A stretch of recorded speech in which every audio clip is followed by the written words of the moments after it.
Bonjour à tous et bienvenue sur Sciences Nat. Aujourd'hui, on va corriger ensemble le sujet de spécialité SVT qui a été donné aux élèves de la Réunion en 2023, le jour numéro 1.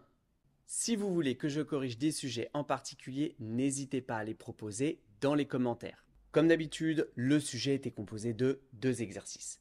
Mais ce qui était intéressant ici, c'est que tout d'abord, la synthèse abordait une problématique qui vous forçait à mêler différents chapitres du programme. Et ensuite, dans l'analyse de documents, on avait un mélange de thèmes de première avec le système immunitaire et de terminale avec le système nerveux. On va décortiquer ensemble ces 2 exercices et voir les idées qui étaient attendues. Mais avant ça, je vous rappelle qu'il s'agit non pas de la correction officielle, mais bien d'une proposition personnelle. Allez, on démarre ensemble la correction du premier exercice, la synthèse qui avait pour titre lien entre stockage de glycogène et synthèse d'ATP. Ici, une petite synthèse qui était sur 6 points seulement. Le sujet, le voici. La contraction musculaire nécessite de l'ATP comme source d'énergie. Cet ATP n'est pas stocké, il est produit en continu par les cellules. La consigne, présenter les mécanismes aboutissant à la synthèse en continu par respiration cellulaire dans les cellules musculaires à partir du glycogène stocké dans différents organes. Attention, on n'oublie pas de lire les petites lignes en italique. Vous rédigerez un texte argumenté, on attend des expériences, des observations, des exemples pour appuyer votre exposé et argumenter votre propos. Pour introduire votre réponse, je vous propose quelques idées. Tout d'abord, on peut commencer par reparler de l'ATP, l'adénosine triphosphate, et dire que cette molécule fournit l'énergie nécessaire aux différentes réactions qui ont lieu au sein de la cellule. On peut aussi dire que la libération de cette énergie nécessite l'hydrolyse de l'ATP en ADP plus PI. On peut aussi rappeler que l'ATP est une molécule qui est formée au sein de la mitochondrie. On peut utiliser le sujet en disant que cette molécule n'est pas stockée, mais que les besoins en ATP, eux, sont continus. Bref, une fois que vous avez présenté la situation et défini les termes importants du sujet, vous posez la problématique et vous annoncez le plan. Ici, je vous propose un plan en 2 parties avec une petite originalité. Soit on commence par une première partie qui va aborder les réserves en glucose et dans la deuxième, la synthèse d'ATP dans les cellules musculaires. Ou alors, on fait l'inverse.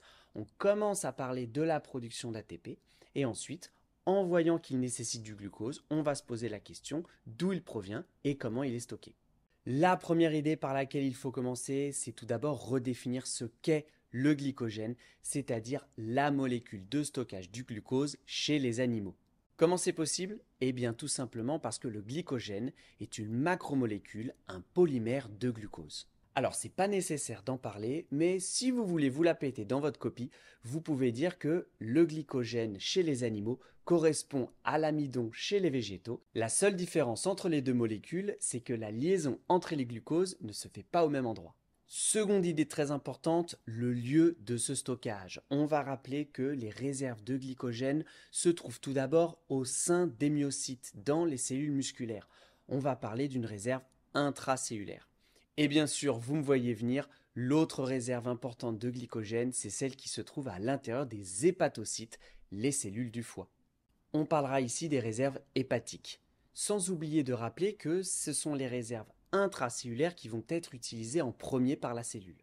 Et pour terminer cette première partie, on peut rappeler, mais attention sans s'étendre, le fait que le foie est sous le contrôle d'hormones pancréatiques, ce qui permet de réguler la glycémie, les apports en glucose en fonction des besoins. Quelques idées de schéma pour cette première partie. Et évidemment, on attend de vous un schéma du glycogène. On peut aussi refaire rapidement un graphique qui montre l'utilisation des différentes réserves dans le temps, ou pourquoi pas un schéma avec le foie sous influence d'hormones pancréatiques. En transition, c'est très simple, on va revenir sur l'idée que ce glucose va être utilisé par les cellules pour produire de l'ATP au cours de la respiration cellulaire. Allez, on y va pour la deuxième partie, la synthèse d'ATP dans les cellules musculaires. Ici, le raisonnement et l'enchaînement des idées est hyper classique. On va commencer par rappeler que l'oxydation du glucose comprend la glycolyse dans le hyaloplasme, puis le cycle de Krebs dans la matrice mitochondriale. Dans l'ensemble, ces 2 réactions produisent du CO2, un petit peu d'ATP et surtout des composés réduits. Ensuite, qu'au niveau des crêtes mitochondriales, la chaîne respiratoire permet la réoxydation de ces composés réduits par la réduction du dioxygène en eau. Bien sûr, n'oubliez pas d'utiliser ce vocabulaire emprunté à la physique-chimie, notamment dans les parties qui traitent des réactions d'oxydoréduction. Ça va vous faire gagner des points dans votre copie. Et enfin, on termine en rappelant que l'ensemble de ces trois réactions permet de produire de l'ATP en continu, ATP qui va être nécessaire aux différentes réactions chimiques et au métabolisme des cellules. Pour les schémas, on peut commencer par refaire un schéma simple d'une mitochondrie pour replacer le lieu où se déroule chacune de ces réactions. Ensuite, on peut refaire un cycle de Krebs et une chaîne respiratoire, mais de façon simplifiée, on se contentera d'un schéma bilan. La conclusion, c'est facile, on reprend les grandes idées qu'on vient d'évoquer et on répond aux problèmes.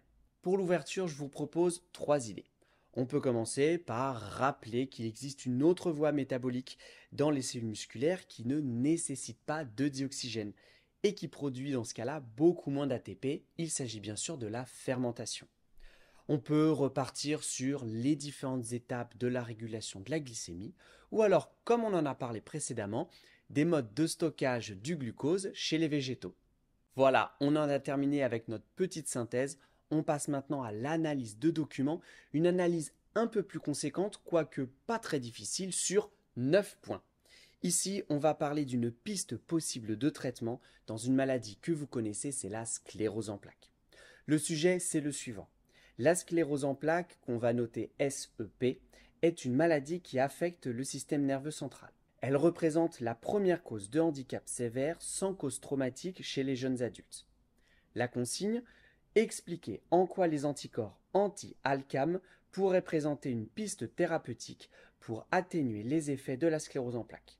Vous organiserez votre réponse sous une démarche de votre choix, intégrant des données des documents et des connaissances utiles. On commence par une courte introduction qui présente la situation, pose la problématique mais n'annonce pas de plan. Je vous propose ici quelques idées pour éviter de paraphraser le sujet. On peut reprendre par exemple l'idée que la sclérose en plaques est une maladie du système immunitaire, une maladie auto-immune. On peut aussi rappeler que la sclérose en plaques n'est pas une maladie héréditaire. Néanmoins, il existe certains facteurs génétiques favorables à son développement, ce qui explique que plusieurs membres d'une même famille peuvent être atteints. Maintenant qu'on a bien introduit, on va voir ensemble, document par document, les informations qui étaient importantes de repérer.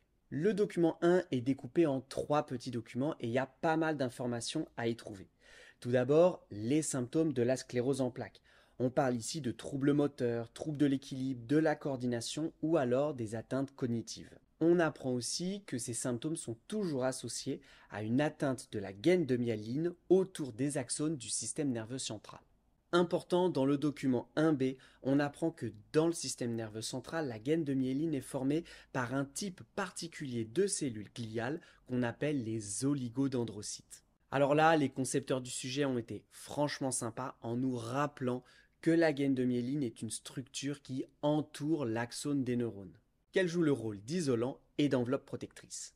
Et enfin, dans l'histogramme du document 1c, on comprend que la destruction de cette gaine de myéline entraîne la diminution de la vitesse du système nerveux à l'origine des symptômes dont on a parlé dans le document 1A. Le document 2 nous présente 2 photographies au MET, microscope électronique à transmission.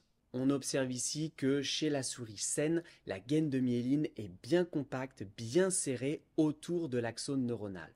Alors qu'au contraire, dans le cas des souris modèles, des souris EAE, on observe une gaine de myéline qui est beaucoup plus lâche autour des axones.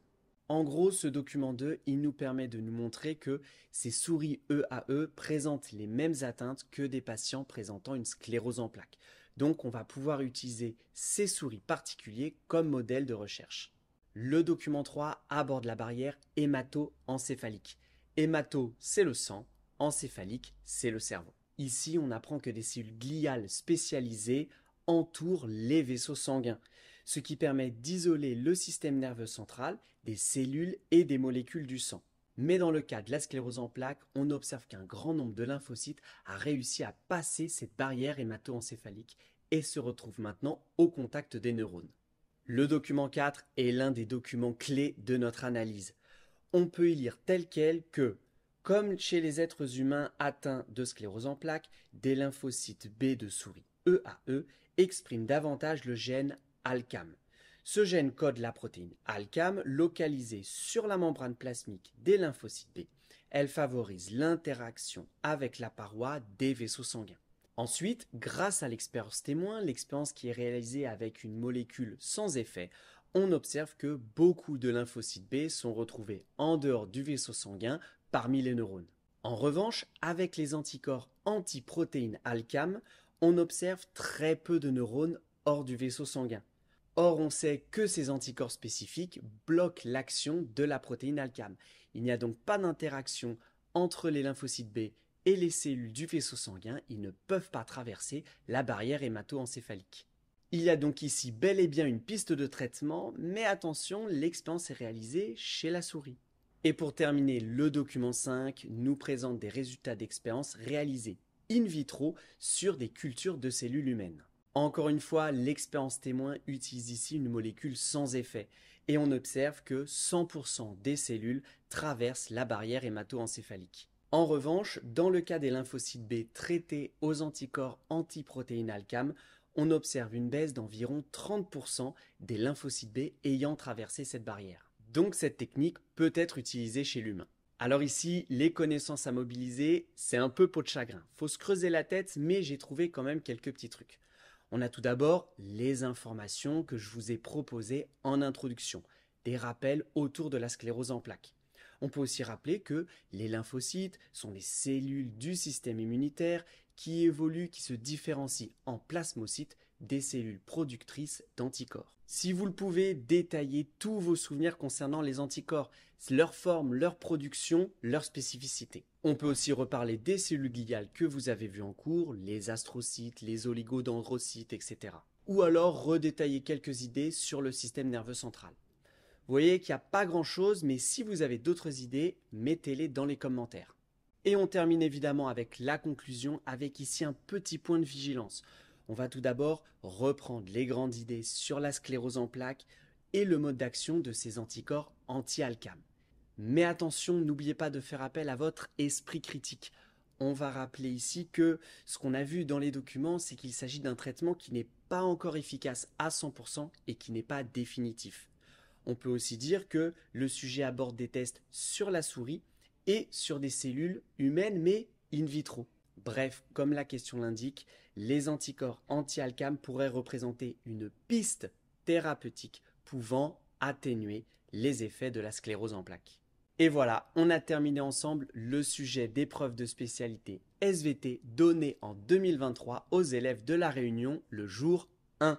Si vous voulez que je corrige des sujets en particulier, n'hésitez pas à les proposer dans les commentaires. Et enfin, vous savez que vous pouvez soutenir la chaîne en likant, en vous abonnant ou en partageant la vidéo. Et en attendant le prochain sujet corrigé, je vous souhaite de bonnes révisions.